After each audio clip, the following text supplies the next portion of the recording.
Bonjour à tous, j'espère que vous allez excellemment bien. Aujourd'hui on se retrouve pour parler cyclisme, pour faire le débrief de la course à la bière, l'Amstel Gold Race. On va revenir un petit peu sur tout ce qui s'est passé du côté des filles.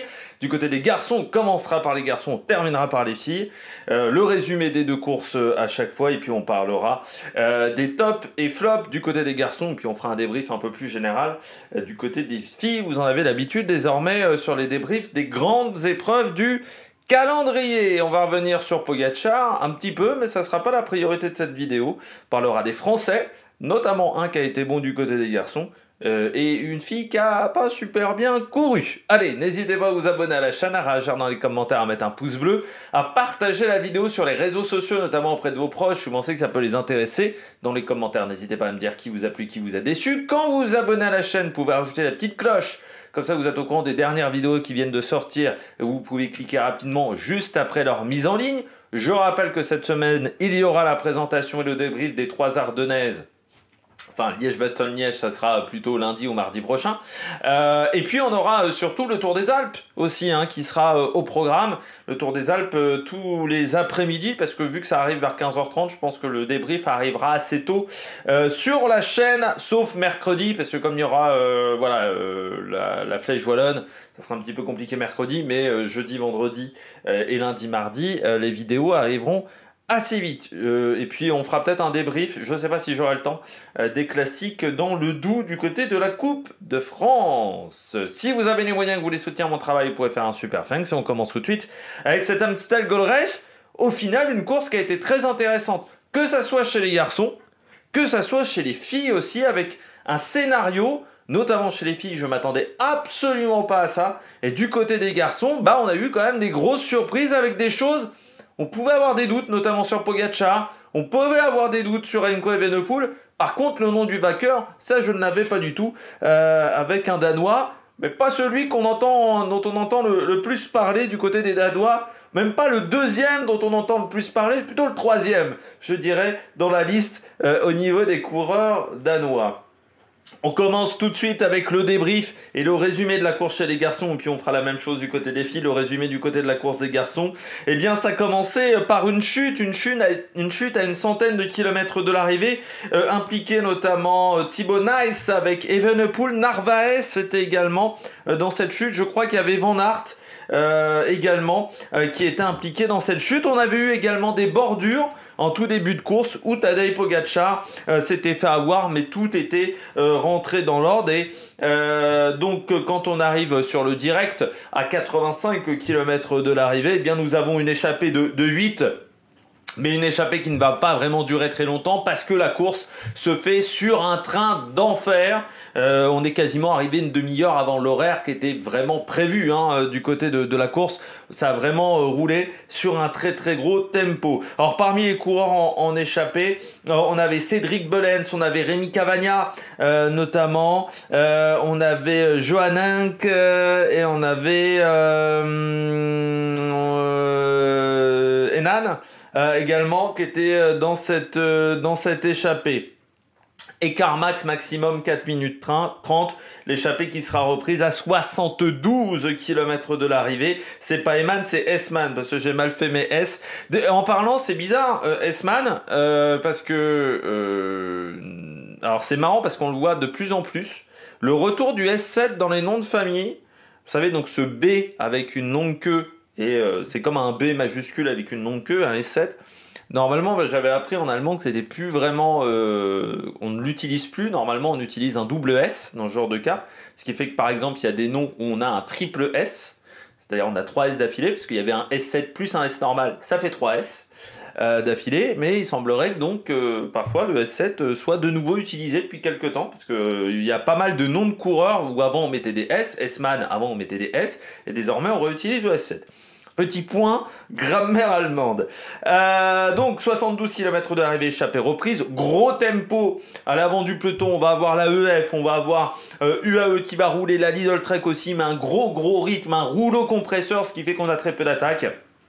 Et puis à 53 km de l'arrivée, Alex Aramburu lâché. J'ai envie de dire que je lui porte pas vraiment chance. Et puis on arrive dans le Gulperberg à 47 km de l'arrivée. Et là, Accélération simultanée d'Alaphilippe et de Pogacar d'un côté et de l'autre du coureur de la UAE. Ils vont se retrouver à 2. Et puis on arrive dans le Kreuzberg où je vous avais dit ça pouvait être l'un des endroits intéressants pour attaquer. Et là à 42 km de l'arrivée, Pogacar se retrouve seul, tout seul dans le Kreuzberg car Alaphilippe en gros s'est fait sauter le caisson. 39 km de l'arrivée, Pogacar qui se retrouve à avoir 30 secondes d'avance sur un groupe de poursuivants. On retrouve Benelli, on retrouve Wout van Aert, on retrouve Tige Benoot, on retrouve Thibaut Nys, on retrouve également Skelmose dans ce groupe-là de poursuite. On retrouve énormément de monde. À 32 km de l'arrivée, on se retrouve dans le Kuttenberg, la côte avec le plus de pourcentage mais qui est quand même assez courte. À ce moment-là, Pogacar a 27 secondes parce que alors, il n'arrive pas vraiment à creuser. On ne peut pas dire que ça collabore super bien derrière. Mais en gros, quand on accélère, on arrive à reprendre facilement 5, 6, 7 secondes. On se dit à ce moment-là, est-ce que Pogacar roule à fond? Moi, je me dis surtout, Pogacar n'a pas récupéré de Paris-Roubaix. Et j'ai l'impression que ça a été son problème pendant toute la course, c'est que Pogacar, normalement, il ne fait pas Paris-Roubaix. Donc, il arrive sur les classiques après 2 semaines de pause. Et là, il n'a pas eu ces 2 semaines de pause. Et j'ai l'impression quand même que ça a joué du côté du coureur slovène. En haut du Kuttenberg, donc à une trentaine de kilomètres de l'arrivée, c'est Skelmose qui attaque. Romain Grégoire essaye de se prendre la roue et puis il n'arrive pas à revenir sur lui. À 25 km de l'arrivée, alors qu'on est dans une zone de transition avant le deuxième passage pour arriver dans le Cauberg, à ce moment-là, c'est Remco Evenepoel qui accélère et qui va réussir à rentrer sur Skelmose, qui était à une dizaine de secondes, quinzaine de secondes devant le groupe de poursuivants. À ce moment-là, nous sommes au pied du Cauberg. Remco Evenepoel et Skelmose sont dans un groupe de contre. Derrière, Tadej Pogacar. Et donc, au pied du Cauberg, il y a 22 secondes d'écart entre Pogacar et ce groupe de 2. L'écart qui va baisser au deuxième passage sur la ligne d'arrivée, à un tour de l'arrivée. Ça va être plus facile comme ça, à 20 km de l'arrivée précisément. 13 secondes d'écart entre Remco Evenepoel et Skelmose et Pogacar de l'autre côté, en sachant que le troisième groupe, avec encore Benelli, Romain Grégoire, Blackmore notamment dans ce groupe-là, est seulement à 32 secondes. À ce moment-là, les jeux sont absolument pas faits, les cartes sont presque même rebattues, on ne sait pas qui va s'imposer et quel va être le scénario de la course, parce qu'on aurait pu avoir le troisième groupe qui revenait sur tout le monde avec un groupe Evenepoel Skelmose qui se regardait énormément en revenant sur Pogacar. On a dans ce troisième groupe des attaques de Pidcock et Grégoire qui vont un peu désorganiser ce troisième groupe, ce qui fait qu'après ça va commencer un petit peu à se regarder. À 8 km de l'arrivée, eh bien c'est le grand rassemblement, le grand regroupement entre les trois coureurs de tête, c'est-à-dire Pogacar, Evenepoel et Skelmose.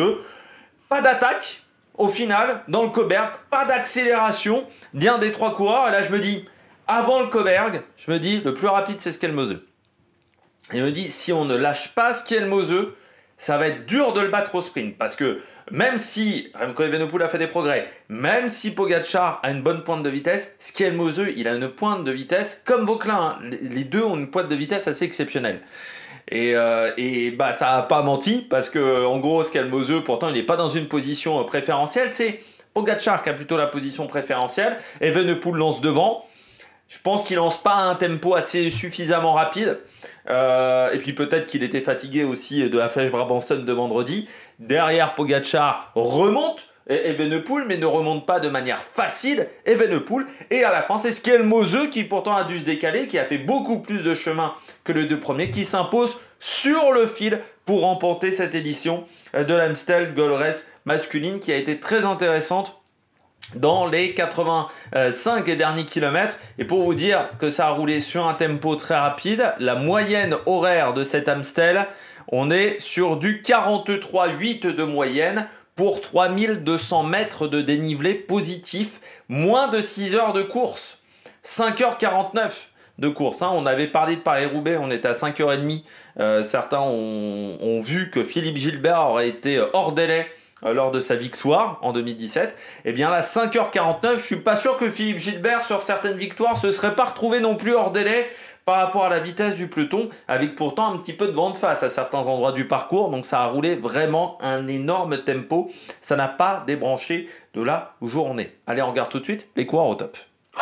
Attaque de Marlou! On regarde les coureurs au top. Et on commence avec Matthias Skelmose. Première grande classique pour Skelmose. C'est vrai que bon, il avait eu des victoires dans sa carrière, mais pas forcément des grandes courses, je crois, en termes de victoires. Je me souviens, s'il y avait eu le Tour de Suisse, mais je me souvenais surtout de courses comme le Tour du Luxembourg. Voilà, ces épreuves, on va dire, un petit peu de deuxième catégorie où il avait dominé. Alors, il avait déjà fini deuxième de la Flèche Wallonne, mais c'est vrai que Matthias Skelmose, on l'attendait quand même presque plus sur une Flèche Wallonne, sur un Liège-Bastogne-Liège, plus que sur une Amstel, parce qu'on se disait sur l'Amstel, c'est presque un peu plat peut-être pour Skelmose. Les montées sont peut-être un peu trop courtes pour Skelmose.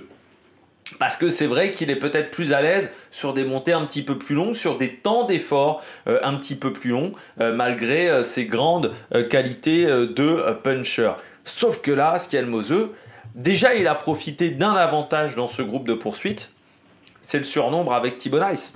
Ils étaient deux et Thibau Nys, en fait, il faisait quand même un peu peur. Alors même si tout le monde, enfin il y a quand même pas mal de coureurs qui ont dû voir l'attaque sur le Grand Prix Miguel-Indurain et qui ont dû se dire « Ou lui il est dangereux, ou lui il va falloir faire attention. Il va falloir faire gaffe à ce coureur-là. » Mais Thibau Nys, voilà, faisait partie des coureurs où il fallait faire très attention à lui. Et ce qui fait que ça a laissé peut-être plus de liberté à Skelmose, parce qu'on l'a un peu oublié, Skelmose, dans ce groupe-là. C'est vrai qu'on voyait Thibau Nys, on ne parlait pas quasiment de Skelmose quand il part à une trentaine de kilomètres de l'arrivée. Mais l'attaque qu'il fait au sommet du Kuttenberg, déjà, il faut la réaliser, hein. Parce qu'il sort quand même quasiment tout le monde de la roue. Alors sauf Evenepoel qui est pas super bien placé à ce moment-là. Son Evenepoel s'est fait avoir 2 fois dans le placement. Aujourd'hui, ça lui coûte un petit peu cher comme la chute, parce que qui était peut-être dû aussi à une erreur de placement. On ne l'a pas vu à la télévision. Mais du côté de Skelmose, oui, à l'attaque déjà, il faut la réaliser. Ensuite, il reste un peu en chasse-patate pendant 5-6 km. Mais c'est sûr que le fait d'avoir récupéré Evenepoel, c'était bien. Et puis, il a gardé la roue d'Evenepoel. Il a gardé totalement la roue d'Evenepoel. Ça montrait quand même une belle condition physique du côté de Skelmose. Puis ensuite, ils reviennent sur Pogačar, pardon. Et là, je pense que ça soit Pogačar ou Evenepoel, ils se sont un petit peu contrôlés et concentrés l'un sur l'autre. Et moi, j'ai vu sur les 10 derniers kilomètres, Skelmose, il passe très peu de relais. Il passe pas énormément de relais et on lui demande pas grand chose non plus. Comme si toi tu fais un peu partie des coureurs de deuxième division et bon allez, pour moi la victoire ça va jouer entre moi et Pogačar et pas avec Skelmose. Ouais, mais encore une fois, comme je l'avais dit, dans un sprint comme ça, un petit comité, il est très très fort, Matthias Skelmose. C'est un coureur qui a une énorme pointe de vitesse. Moi, c'est vraiment quand je l'ai découvert il y a quelques années, Skelmose, quand il était chez Lidl déjà, je me suis dit, ce coureur-là, il a une pointe de vitesse, encore une fois, que j'avais rarement vu. Sur des grimpeurs comme ça, il y avait un peu Warren Barguil, qui était capable comme ça de gagner des sprints en petit comité, notamment face à Contador, mais ça allait quand même moins vite que Skelmose, et Skelmose, il a un registre très intéressant. Et puis, il est en confiance aussi. Il a fait une très bonne Vuelta l'an dernier. Il arrive vraiment en pleine confiance et il connaît ses qualités, il progresse aussi d'année en année, il y a toujours un petit cap de progression et là fallait s'en méfier, et je pense que à la fois Evenepoel et à la fois Pogačar, ils l'ont un peu oublié, ils l'ont peut-être un peu sous-estimé, alors que encore une fois on est sur un coureur qui a une vraie pointe de vitesse et malgré le fait qu'il prenne le sprint en 3e position, pas dans une position préférentielle, loin de là, eh bien il a réussi à être intelligent parce qu'il sort vraiment à la dernière minute. Le sprint est pourtant lancé, ça doit être 200 mètres, mais c'est pas lancé extrêmement loin par Evenepoel parce qu'il lance un peu comme face à Van Aert sur la Flèche Brabançonne, peut-être avec un peu trop de confiance à ce moment-là. Pogačar remonte et lui il reste dans le sillage de Pogačar et c'est vraiment aller à 70 mètres de la ligne où il va se décaler. Alors ça se joue à pas grand chose mais ça suffit pour aller gagner cette grande victoire. Et Skelmose, je pense que les prochaines fois on ne l'oubliera pas quand on le verra dans un final de course, parce que là aujourd'hui il a été très très bon dans la manière dont il a géré notamment cette dernière heure de course, donc très intéressant du côté de Mathias Kelmos, le deuxième coureur top. Eh bien je passe à un coureur de la Intermarché, Louis Barré, et oui, Louis Barré, 6e de l'Amstel. Alors c'est vrai que Louis Barré, depuis le début de saison, c'est un coureur que l'on voit très régulièrement à l'attaque, que l'on voit très offensif, Louis Barré, pas forcément avec beaucoup de réussite. C'est vrai que quand on regarde, on l'a vu énormément à l'attaque, notamment au Trofeo de Guelia, notamment aussi sur... c'était sur le Tour du Pays Basque? Non, c'était sur le Tour des Alpes-Maritimes. C'est là où il avait été également très offensif dans l'étape de Vence, l'étape du dimanche.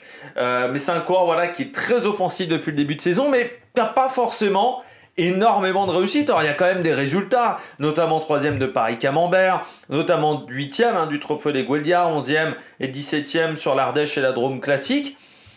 Il manquait le top résultat du côté de Louis Barré pour confirmer que ce changement d'équipe avait été le bon. Il l'avait dit un petit peu en interview, je crois au mois de mars, au mois d'avril, où il avait dit le changement, le passage chez Intermarché m'a fait beaucoup de bien parce qu'on travaille différemment et je sens que grosso modo la méthode de travail d'Intermarché correspond mieux à ce que je veux faire et me fait plus progresser que la situation avec laquelle je travaillais du côté d'Arkea. Et là, on voit totalement le résultat du côté de Louis Barré. Après, Louis Barré, je me souviens quand il est arrivé chez Arkea, en 2023 surtout, dans les courses, notamment c'était les classiques de Valence, je crois en 2023, oui, voilà, la Classica de Comunidad Valenciana. Il avait été énormément à l'attaque en début de saison.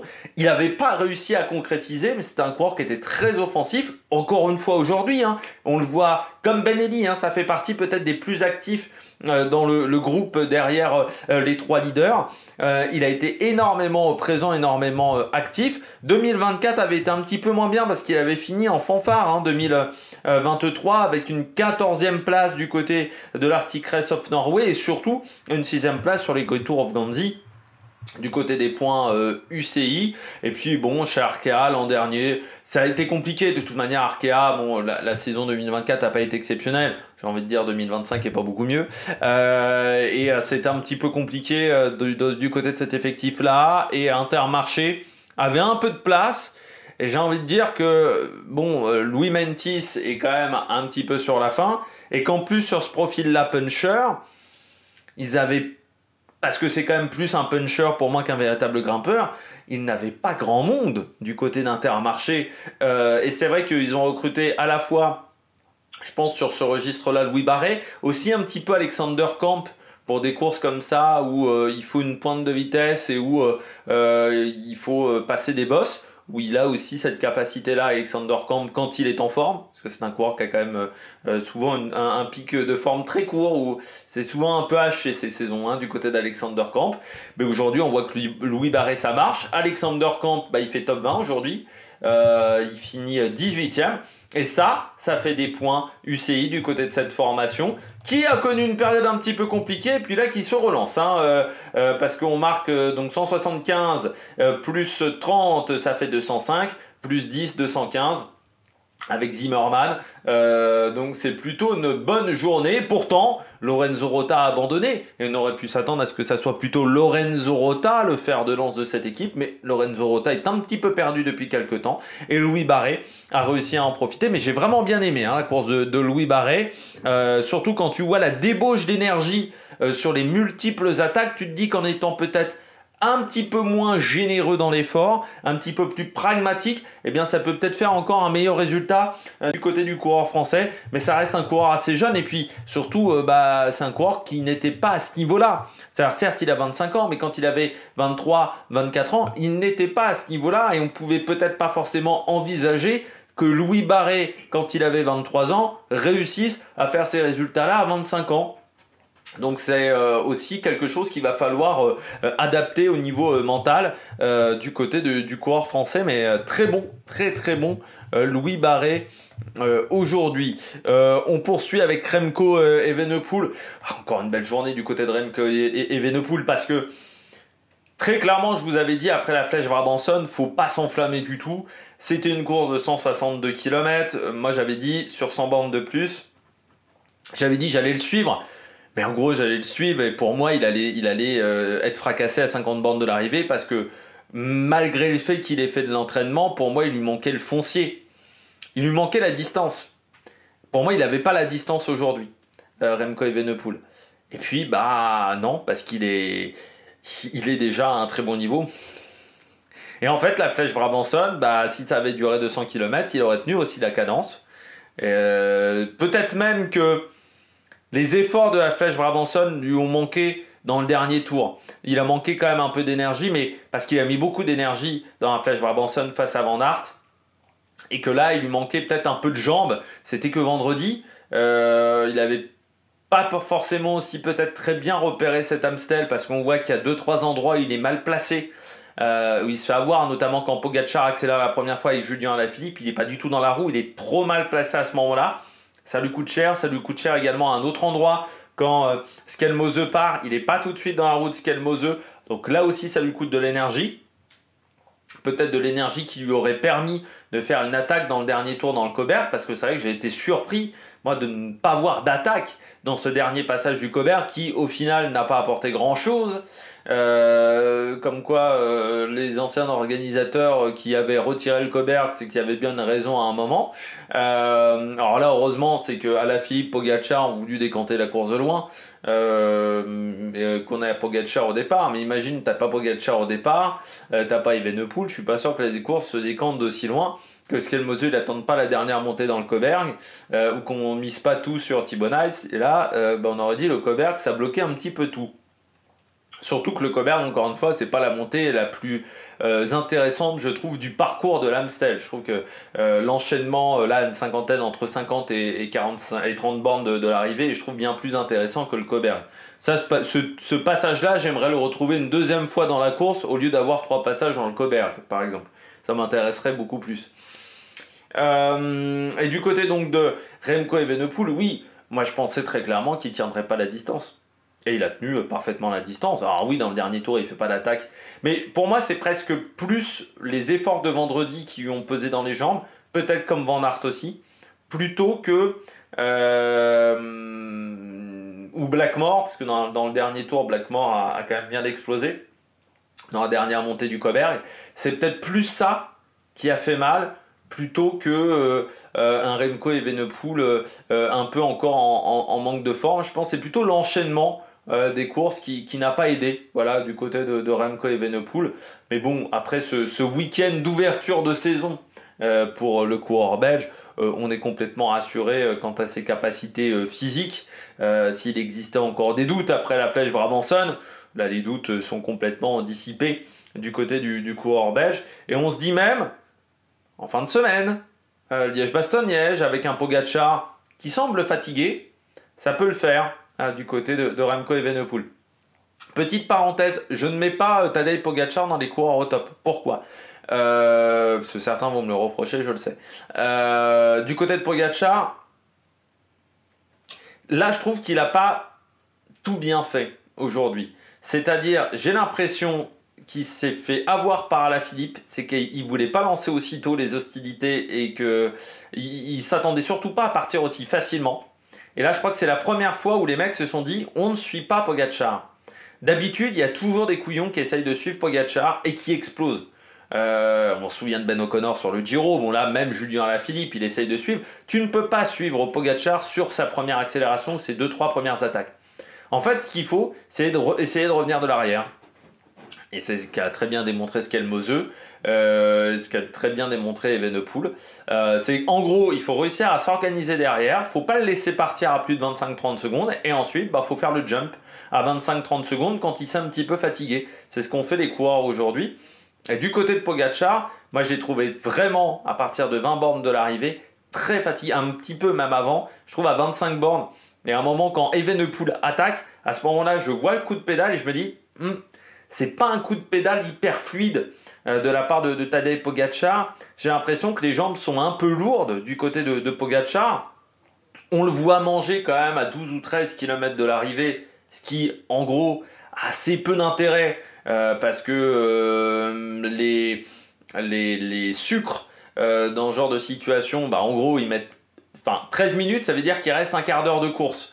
Donc avant qu'ils arrivent complètement dans l'organisme, c'est un petit peu long. Voilà, hein, ça prend un petit peu plus de temps que ça.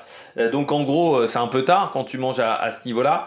C'est un peu tardif, quoi. Hein, ça va pas être complètement assimilé par le corps humain. Par contre, pour boire la bière à l'arrivée, là c'est super, tu as récupéré des glucides du côté de Pogačar. Du côté de Pogačar, je pense que voilà, il y a eu des petites erreurs. Je pense qu'il s'est trop focalisé aussi sur Evenepoel et qu'il a complètement oublié Skelmose.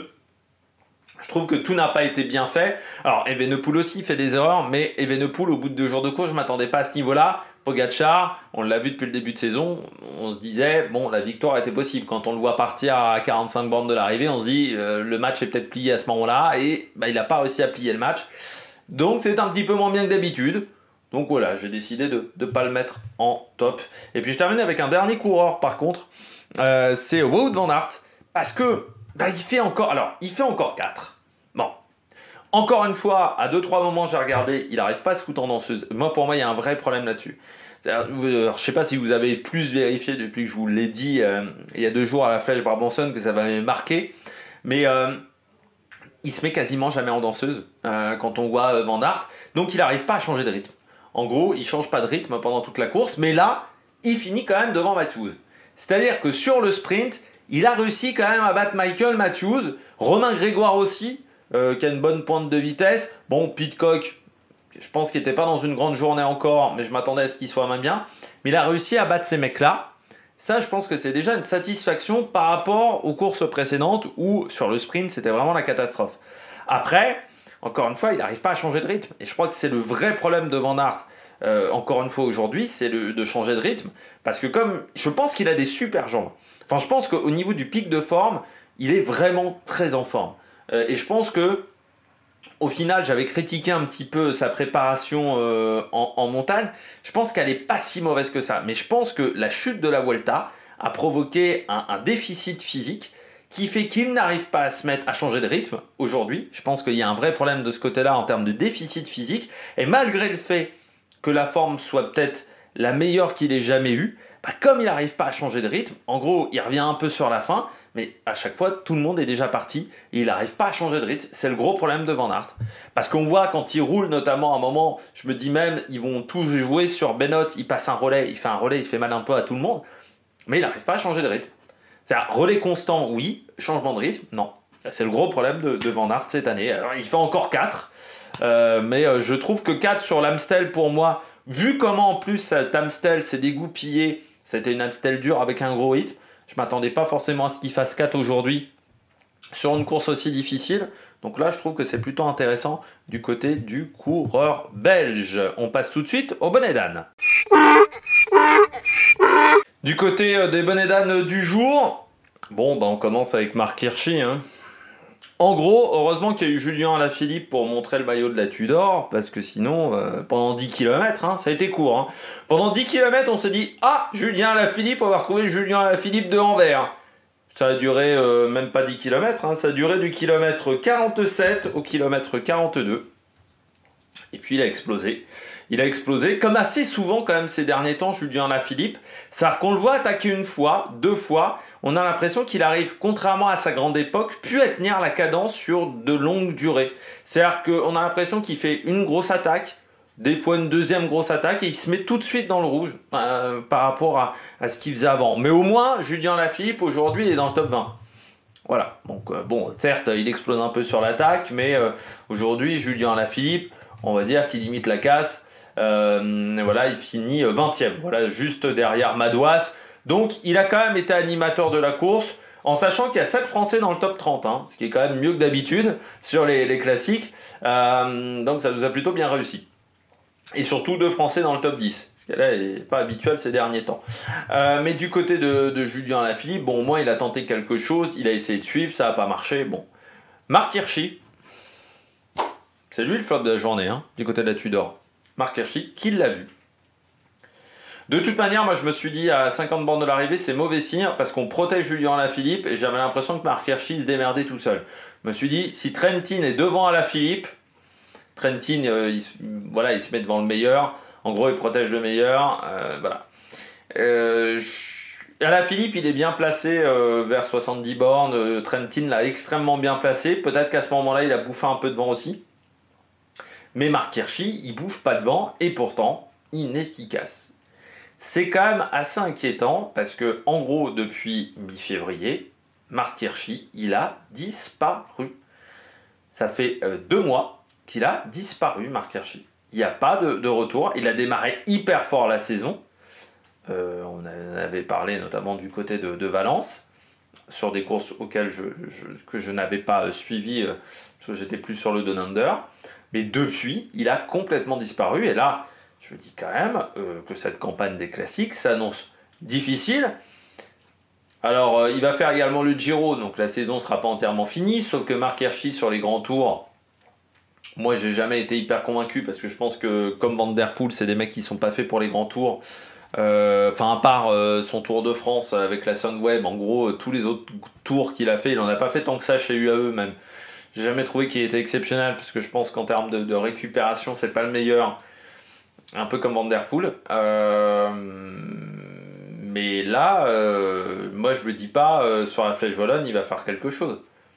Je ne le vois pas être bon sur la Flèche Wallonne. Là, il finit 46 ou un truc comme ça, mais il n'a absolument pas pesé sur la course. Il a été complètement inexistant. L'an dernier, il fait 2, Marc Hirschi. Hein. Cette année, il fait 50e. Et absolument pas animateur de la course, absolument pas acteur de la course. Donc oui, c'est triste, parce qu'il n'est pas du tout dans le groupe de poursuite même, hein, derrière Pogacar. Hein, c'est Julien Alaphilippe à ce moment-là, le coureur de la Tudor. Et c'est dommageable pour une équipe Tudor qui quand même passe à travers de cette période de classique. Hein, mois de mars, heureusement qu'il y a eu Storer, en gros sur le Paris-Nice. Mais depuis Paris-Nice, en gros, ils n'ont pas de résultat. Quasiment pas de résultat du côté de cette formation. On a presque plus vu Unibet que eux. Donc c'est un petit peu inquiétant du côté de l'équipe suisse. Ça serait bien de remettre un petit coup d'accélérateur. Parce que notamment l'an prochain, s'ils veulent avoir les invitations, il va falloir se montrer. Et là, ça va être important pour eux de se montrer, notamment sur le prochain Tour de France. Parce que ça va être ça l'obligation également. Du côté de cette formation, là pour le moment du côté de Marc Hirschi, déçu par le coureur suisse qui fera son premier Tour d'Italie. Marc Hirschi, il a vraiment quasiment fait aucun grand tour avec Ineos, avec UAE pardon à l'époque. Pourquoi je disais Ineos? Parce que Ineos c'est le deuxième flop de la journée. On les a vus. 80 bornes de l'arrivée, 70 bornes de l'arrivée, ça roulait en tête de peloton à ce moment-là du côté de la Ineos. Premier courant aujourd'hui de la Ineos à l'arrivée, hein, pour avoir un petit aperçu de la réussite de cette équipe. Axel Lawrence, 49e, Sheffield 51. Voilà, c'est les deux seuls qui marquent des points UCI. On est sur un total de 15 points UCI. Ça fait quand même, c'est triste, sur une course en plus qui leur a toujours bien réussi ces dernières années. Que ça soit Pidcock, Kwiatkowski, c'est quand même une course où ils ont eu de la réussite. Et c'est même une période, les Ardennaises, où ces dernières années, c'est plutôt là où ils ont réussi parfois à nous surprendre en termes de performance. Là, ça fait même un petit peu mal au cœur, c'est de se dire qu'au départ, il n'y avait pas Michał Kwiatkowski, pourtant qui a été très performant sur cette épreuve-là. Et en plus, quand tu vois qu'on a emmené par exemple un Artem Schmidt ou un Victor Langelotti, je me dis que Michał Kwiatkowski aurait peut-être pu remplacer un de ces deux coureurs, ou même un Omar Fraile. Je me dis que Kwiatkowski aurait pu être intéressant pour remplacer un de ces deux coureurs, parce que sur ces courses-là, il arrive toujours à tirer son épingle du jeu, Michał Kwiatkowski. En gros, pour moi, c'était trop dur pour Axel Lawrence. Je pense que c'est un parcours qui est trop compliqué, il y a trop de dénivelé positif pour Axel Lawrence, pour moi, me semble-t-il. Mais je trouve que c'est pas forcément sur ce type de parcours-là qu'il est le plus efficace. Et on s'aperçoit aussi que ceux qui ont fait le tour du Pays Basque, mais il y en a quand même pas mal qui n'ont pas été très performants aujourd'hui. que l'enchaînement Tour du Pays Basque Amstel n'a pas été si efficace que ça pour pas mal de coureurs. Et puis Sheffield, moi il m'avait impressionné sur Paris-Nice. C'est vrai que là aussi, depuis Paris-Nice, je trouve qu'il est quand même rentré dans le rang, Magnus Sheffield. Parce que j'avais trouvé très bon sur Paris-Nice. Alors il a fait la semaine internationale Coppi et Bartali, où il a fini 10e du classement général. Bon, ensuite il a fait à travers la Flandre et le Tour des Flandres, 25 et 20e. Mais là sur cet Amstel, oui, il n'a pas réussi à peser sur la course. Normalement pour lui c'est repos maintenant, du côté de Sheffield. Je pense qu'on ne le verra ni sur la Flèche Wallonne, ni sur Liège-Bastogne-Liège. Je pense qu'il va se préparer désormais pour d'autres épreuves et d'autres objectifs dans sa saison. Du côté du coureur américain, c'est vrai qu'Ineos a été là aussi complètement transparent et pourtant on a roulé. C'est ça le pire, c'est qu'on a roulé à un moment en tête de peloton et 20 minutes après, il n'y avait plus personne à l'avant de la course du côté de cette formation. On a vu un peu Axel Laurence, mais qui a complètement explosé sur la fin, Axel Laurence, parce qu'il était à un moment dans le groupe avec Julien Alaphilippe. Sauf que c'est le dernier à finir dans ce groupe-là, fini derrière Alex Baudin, du côté de Ineos. Donc ouais, je sais pas ce qui s'est passé, parce que Baudin, il a roulé pour Ben Ali, ce qui n'a pas été le cas du tout d'Axel Laurence. Donc voilà, il a vraiment complètement explosé du côté du coureur français, et donc Sheffield pas beaucoup mieux dans un groupe à 7 minutes 04 avec Sharman et Van Wilder, mais Van Wilder qui avait énormément roulé. Là aussi pour son leader qui était Remco Evenepoel, où il avait fait quand même un gros tempo dans le final. Donc on suit avec Astana. Là aussi, dommage du côté d'Astana. C'est vrai que je les avais pas mis forcément parmi mes favoris, mais je vous avais dit lors de ma présentation, tiens, je les ai oubliés, Astana. Pour moi, Astana, ils pouvaient faire quelque chose. Il y a 2 coureurs seulement qui terminent, Conchi et Velasco. Conchi, c'était pas forcément celui qu'on s'attendait en tant que numéro 1 sur cette épreuve. À la fois, Champoussin, Scaroni ont abandonné. Alors du côté de Scaroni, c'est vrai que c'était sa course de retour. Je crois qu'il n'avait pas couru depuis l'Estrade Bianche, c'est ça. Donc c'est vrai que depuis cette fracture de la clavicule, donc peut-être un peu court pour revenir sur cette épreuve. Par contre, Champoussin, qui nous avait plutôt fait des bons résultats en ce début de saison, et qui avait fait un tour du Pays Basque très intéressant, là aussi, l'enchaînement des 2 courses a été compliqué à réaliser. C'est dommage, parce qu'encore une fois, le Tour du Pays Basque avait été très intéressant du côté du coureur français, avec une bonne fin de semaine en plus, parce que c'est là où il a fait ses meilleurs résultats, c'est sur les 3 derniers jours de course. Mais là, il a abandonné. Alors, est-ce qu'il a été pris dans la chute, ce qu'on n'aurait pas vu, ou est-ce que il y a eu un autre problème pour Clément Champoussin? Mais dommage, du côté de ce coureur qui n'a pas réussi à faire un grand résultat aujourd'hui, et ça c'est un petit peu dommageable du côté de Clément Champoussin et du côté de la XDS Astana. Et puis dernier coureur flop, Aramburu. C'est fou Aramburu, c'est quand même le coureur, quand j'en parle pas, c'est là où il fait des résultats, notamment sur le Tour du Pays Basque où je l'avais pas mis parmi mes favoris du tout, et il fait un résultat sur cette épreuve là. Et quand je le mets parmi mes coureurs à suivre, il est absolument absent. Là encore, il lâche très loin de l'arrivée. Alors autant Champoussin, je l'ai pas vu, autant Aramburu, je peux vous dire, il lâche à 53 bornes de l'arrivée. Alors est-ce que je lui porte la Shkumun? Dans ce cas-là, je lui porte la Shkumun, je m'excuse du côté de du coureur de la Cofidis, parce que c'est vrai qu'Aramburu, quand je le cite parmi les favoris, normalement il fait rien.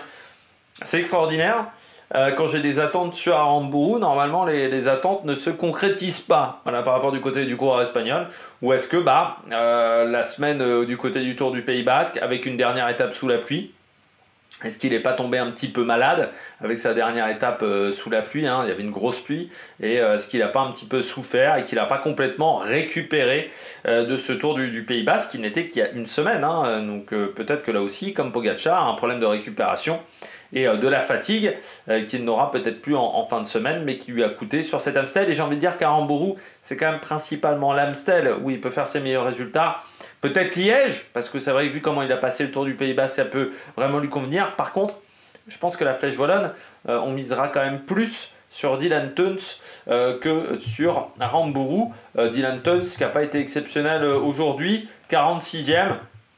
Et c'est le seul de l'équipe qui marque des points UCI, en sachant qu'ils ne sont que deux à avoir fini, car Aramburu, Ferron, Yann Mas, Maisonneuve ou encore Ludovic Robit a abandonné. Maisonneuve, il n'est pas en réussite sur ces dernières courses, parce qu'elle est souvent à l'abandon. Voilà, Sam Maisonneuve. On passe tout de suite à la course des dames. On parle de la course des filles. On va commencer par le résumé de cette épreuve qui a également été intéressante. Il y a eu du suspense du côté de la course féminine.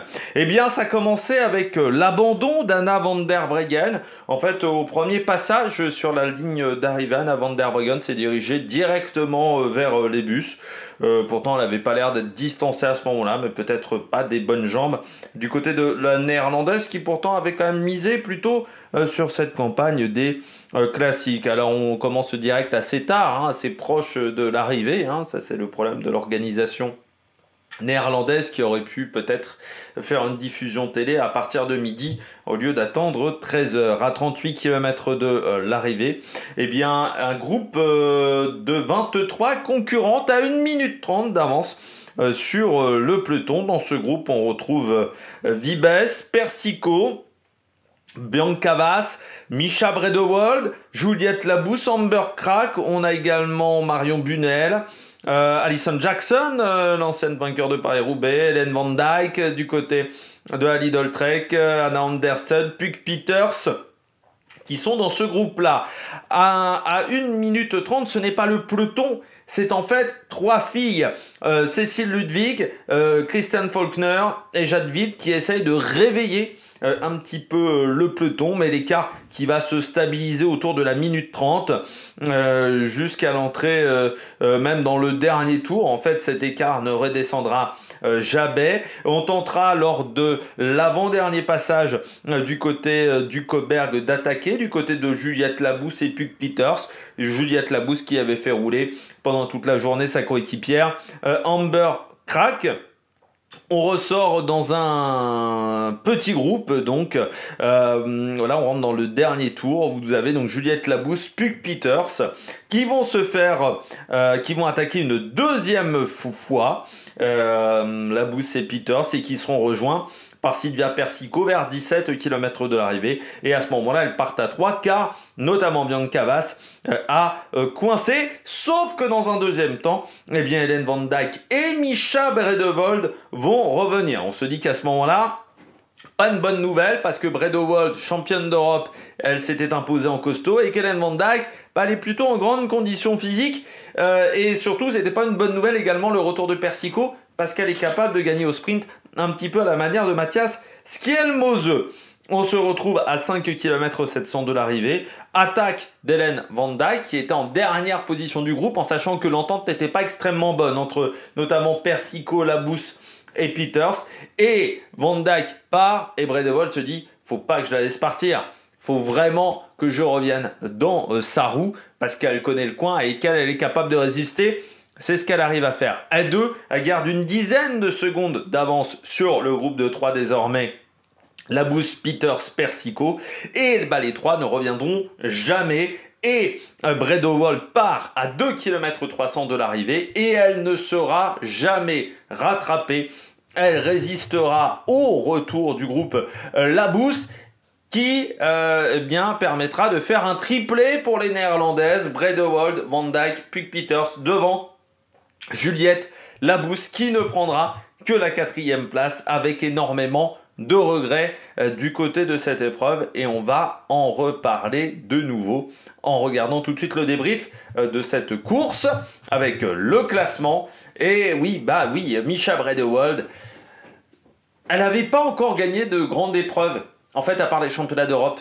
C'était sa plus grande victoire en carrière, c'était ce titre de championne d'Europe où déjà elle avait réussi à s'en sortir et à tirer son épingle du jeu. Je rappelle à domicile à l'époque, on était, c'était aux Pays-Bas, je ne sais plus quelle était la ville. Le parcours était très intéressant, c'est l'année où Christophe Laporte devient champion d'Europe, donc il y a 2 ans. Mais Bredewold, peut-être championne d'Europe trop tôt dans sa carrière. C'est-à-dire qu'elle se retrouve à avoir un maillot distinctif, mais déjà elle n'était pas leader dans sa formation, c'est toujours pas même la leader du côté de la SD Works, elle n'était même pas leader ce jour-là du côté de l'équipe des Pays-Bas, du côté de Mischa Vredewald, et elle avait réussi à s'en sortir parce qu'elle était partie, elle avait attaqué à une vingtaine, je crois, de kilomètres de l'arrivée, je crois qu'elle était partie assez tôt, Mischa Vredewald, et en fait elle n'avait jamais été rattrapée dans le final. Donc on sait qu'elle a une grosse capacité de résistance parce que ce jour-là, elle avait fait un sacré numéro pour résister au retour du peloton qui pourtant avait réussi à s'organiser derrière malgré les obstructions, on va dire, du côté des Pays-Bas. Mais il lui manquait une grosse victoire sur une classique, un gros résultat. Et c'est vrai qu'on se disait, le problème elle est chez SD Works. Et moi je me disais très clairement, chez SD Works, je ne suis pas sûr qu'elle arrive à s'en sortir tant qu'on aura des Vibus, des Van der Breggen, même l'an dernier il y avait Vollering.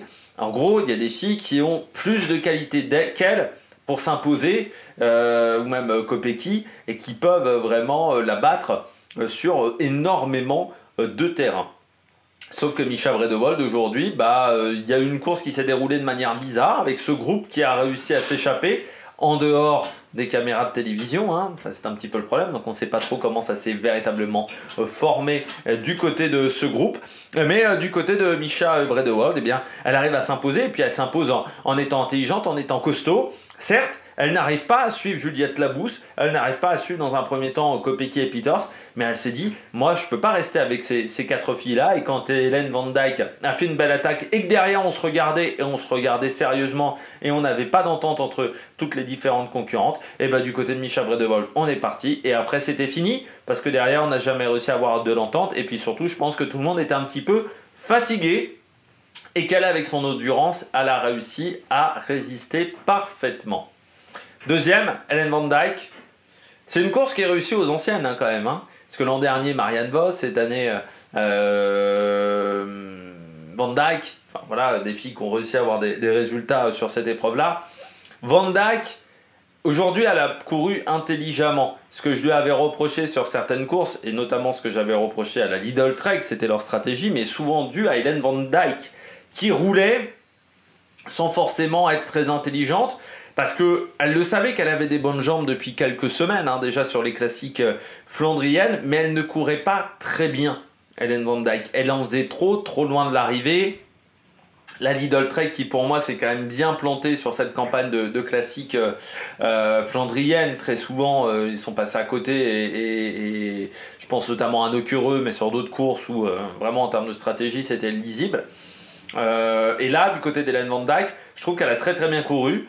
Elle attaque vraiment de manière parfaite, c'est-à-dire qu'à 5 km 700, on sait qu'on est assez proche du Cauberg, mais en même temps, elle sait qu'il y a encore il doit y avoir 2 km de plat, ensuite la descente vers le Cauberg, qui commence à peu près 3 km de l'arrivée.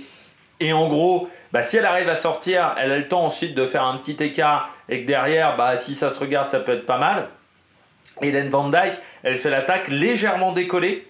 Donc en dernière position, légèrement décollée, donc ce qui permet de surprendre, d'arriver avec de la survitesse, de prendre tout de suite 5-10 mètres d'avance. Et après, Vredewald, elle a senti tout de suite qu'il fallait y aller, sauf que derrière, Labous et Persico, ce ne sont pas des filles qui ont des gros palmarès. Peters, elle a un petit palmarès en VTT, mais sur la route, ça reste faible. Et en gros, elle savait que ces filles-là, elle pouvait les battre. Parce que ce n'étaient pas forcément des filles qui avaient l'instinct de tueuse, très clairement. Et après, Hélène Van Dijk a été battue par Vredewald, mais elle résiste extrêmement bien dans le final par rapport à Puig Peters, Labous et Persico. Et je pense qu'elle peut être très contente de ce qu'elle a réalisé. Puig Peters, elle fait podium.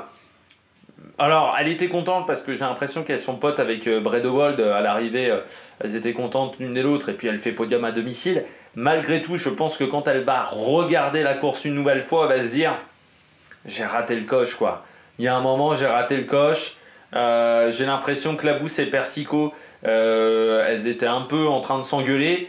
Et là, je pense que Peters, elle pouvait profiter. Parce que j'ai l'impression vraiment que le problème, c'était Labous et Persico qui n'arrivaient pas à s'entendre. Et je pense que Peters aurait pu en profiter, mais peut-être qu'elle avait fait déjà un peu trop d'efforts auparavant. sans réussir à faire totalement la différence par rapport à Bredewold et qui nous en a manqué un petit peu à un moment à Pete Peters. Dommage voilà, à la néerlandaise, mais voilà, je pense qu'elle aura peut-être une petite déception. Mais elle se dira, bon, je suis encore jeune, je peux encore faire des résultats dans les années à venir en ayant progressé sur la route. Je pense que c'est une fille qui arrivera à faire des gros résultats dans les semaines à venir, dans les mois à venir, du côté de cette formation, qui avait bien joué le coup quand même à l'avant, parce qu'il y avait Peters et elles étaient deux à l'avant. C'était Castellain, hein, je crois, qui était également dans le groupe devant. Oui, voilà, c'était Yara et Castellain. Elles avaient mis presque leurs deux meilleures cartes à l'avant de la course. Donc vraiment très bien du côté de la Phoenix de Koninck. Juliette Labousse. Non, elle n'a pas bien couru. Elle n'a pas bien couru, Juliette. C'était peut-être la chance de sa vie de gagner l'Amstel. Un peu comme Nevia Doma il y a quelques années. C'est-à-dire que Juliette, c'est pas une fille qui a une grosse pointe de vitesse. C'est pas la meilleure puncheuse du monde. Donc en gros, sur l'Amstel, normalement, il y a meilleur qu'elle. Si elle est avec les meilleurs, il y a meilleur qu'elle. Sauf qu'aujourd'hui, dans ce groupe-là, il n'y avait pas les meilleurs. Il n'y avait pas Vollering, il n'y avait pas Marianne Vos, Vibus avait été lâché. Il n'y avait pas les meilleurs. Il n'y avait pas les meilleurs aujourd'hui. Et Amber Crack fait le job, tu te dis, il faut qu'elle accélère. Donc elle accélère, elle court très bien. Sauf qu'avec Peters, il fallait partir à deux. Déjà, quand Persico revient, tu sais que Persico elle a une grosse pointe de vitesse, ça peut être dangereux. Et puis après, elle a complètement raté les 10 derniers kilomètres. Juliette Labousse, il ne faut pas laisser partir Bredewold. Bredewold, championne d'Europe. Van Dijk, quand tu connais les jambes qu'elle a depuis quelques semaines, tu peux pas laisser partir ces deux filles-là. Donc même si Peters veut pas faire le job, si Persico veut pas faire le job, de toute manière Persico, elle a eu déjà du mal à attraper Tarou lors de la bosse précédente.